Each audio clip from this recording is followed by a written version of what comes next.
sebuah kerajaan yang dipimpin oleh raja bernama Sumbing Pertangkara. Ia mempunyai seorang putri manis bernama Dayang Sumbing. Dayang berkata, "Ayah, ayah, aku mau mangga." Sumbing berkata, "Tapi nak, kita tadi sudah membeli durian di tempat sebelumnya."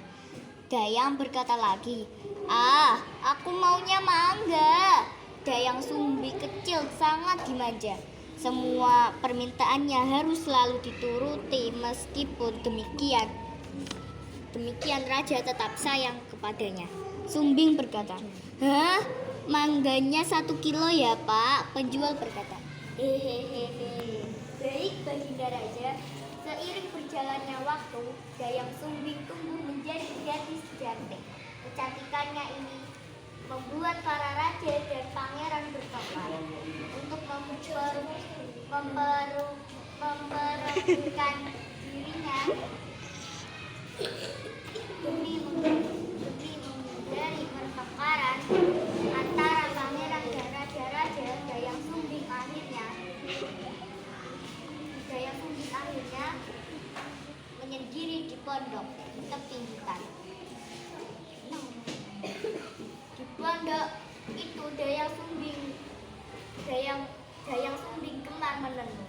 Hingga suatu saat ketika sedang asik menenun, tiba-tiba Dayang berkata, "Haji, aduh, benangku jatuh. Oh, malas sekali mengambilnya. Aku bersumpah bagi siapapun yang mengambilkan barangku akan kujadikan suami apabila dia laki-laki." Benang yang jatuh tersebut diambil oleh Tumang, anjing pengawal raja, yang menemani Dayang Sumbing selama di pondok. Betapa terkejutnya Dayang Sumbing. Tumang tiba-tiba berubah menjadi seorang manusia. Ia menceritakan bahwa sebenarnya dia seorang seorang dewa. Dia akan berubah jadi manusia ketika bulan purnama.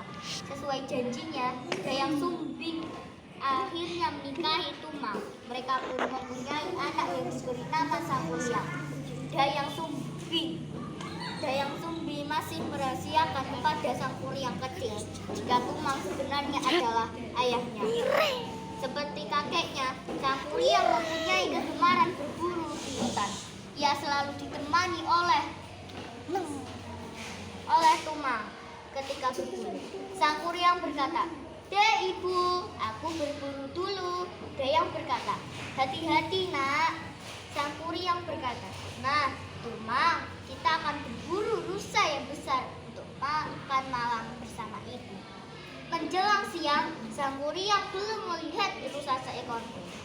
Sangkuriang merasa sedikit putus asa. Sangkuriang berkata, "Hah, kenapa tidak ada seekor rusa pun hari ini? Tiba-tiba babi rusa itu bisa menu makanan kita nanti malam." Sangkuriang berkata, "Tumang, cepat kejar babi rusa itu." Namun Tumang hanya diam saja. Ia tidak mau mengejar babi rusa itu. Babi rusa itu berlari masuk hutan. Sangkuriang berkata, makan malamku. Malamku." Tumang tidak mau mengejar babi rusa itu karena dia tahu bahwa babi rusa itu jelmaan dewi seperti dirinya bernama Wahyu Wiyang. Sangkuriang berkata, "Ini semua salahmu. Gara-gara kamu kita tidak bisa makan malam enak."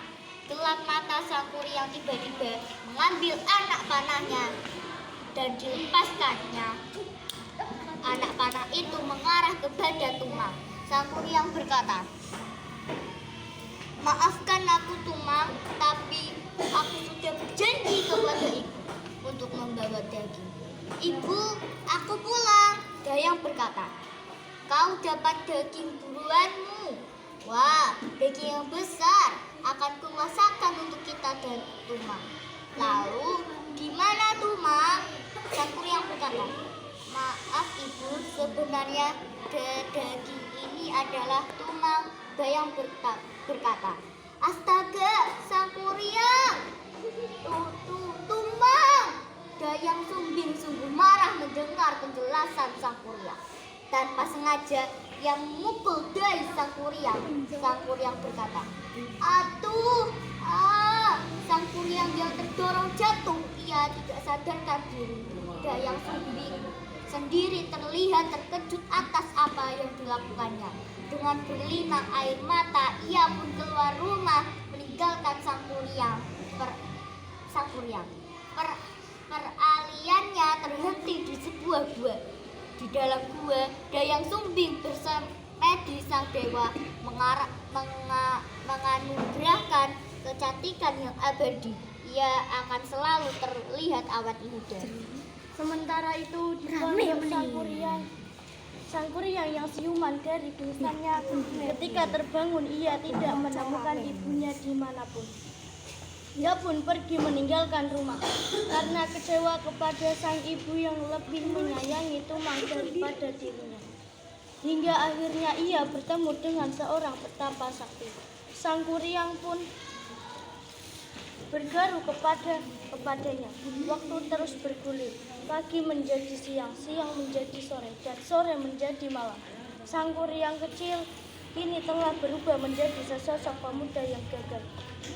Sang kuryang berkata, siapa gadis yang sedang memetik buah itu? Tanpa sengaja ia dipertemukan kembali dengan ibunya.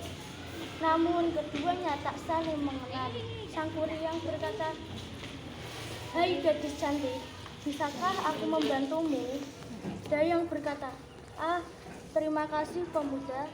Demikianlah Dayang Sumbing dan sang kuryang kembali bertemu dan akhirnya saling menyukai. Sang kuryang berkata, "Jaru yang cantik secantik yang memetik." Dayang berkata, "Hehehe, kau bisa saja." Sang kuryang berkata, "Bisakah kita istirahat sebentar?" Dayang berkata, "Bagaimana kalau di bawah pohon itu?" Sang kuryang benar-benar jatuh hati kepada Dayang Sumbing. Ia pun meminta agar Dayang Sumbing mau menikah dengannya. Dan hari ini berkata, sang kuryang berniat untuk bertanya.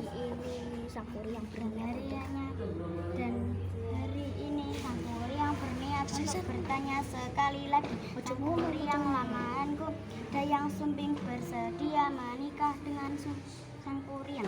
Saat hendak menjawab lamaran sang kuryang, Dayang Sumbing dikejutkan oleh bekas luka yang ada di dahi.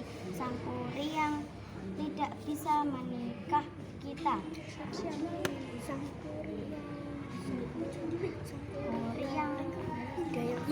Dayang Sumbing berkata, bekas luka itu kau kitanya adalah anakku. Sang kuryang berkata, 9 menit anjir. Hidup bersama. Sang kuryang 9 menit nih. "Kenapa?" Dayang berkata, "Karena kau sebenarnya." Lah emang nih 10 menit 20 Dayang berkata, adalah anak. Sang kuryang berkata, "Bercanda mana? Darimu itu luka yang dulu aku buat." Sang kuryang berkata, "Aku tidak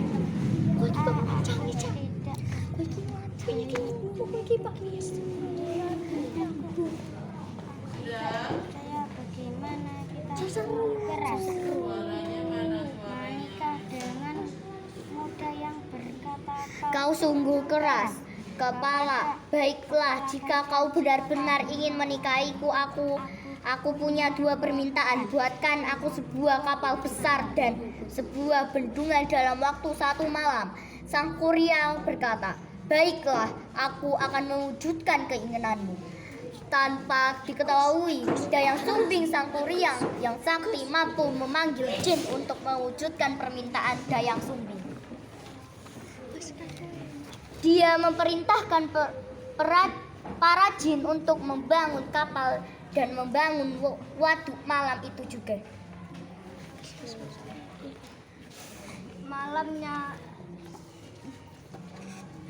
Dayang Sumbi penasaran memeriksa kerja Sang Kuryang. Betapa terkejutnya dia mengetahui Sang Kuryang yang hampir selesai. Dia segera berdoa kepada dewa untuk Menggagalkan pekerjaan Sang Kuryang karena ia tidak mau menikahi anaknya sendiri. Doa Dayang Sumbing dikabulkan. Malam itu waktu berjalan dengan cepat. Matahari tiba-tiba menyingsang. Para jin kabur meninggalkan kapal yang belum selesai. Dayang berkata, "Kau tidak bisa memenuhi permintaanku. Kita tidak bakal Menikah." Sang Kuryang berkata, Tidak. Sang Kuryang yang marah menendang kapal buatannya. Kapal besar Itu pun terbalik membungkuk. Semakin lama kapal itu tertutup oleh tanah, berubah menjadi gunung. Gunung itu dikenal sebagai Tangkuban Perahu yang berarti perahu terlengkung. Pesan moral, jangan gegabah dan terburu-buru dalam memutuskan sesuatu, apalagi kalau hati dan pikiran kita sedang dipenuhi dengan amarah. Selalu berpikir jernih sebelum bertindak.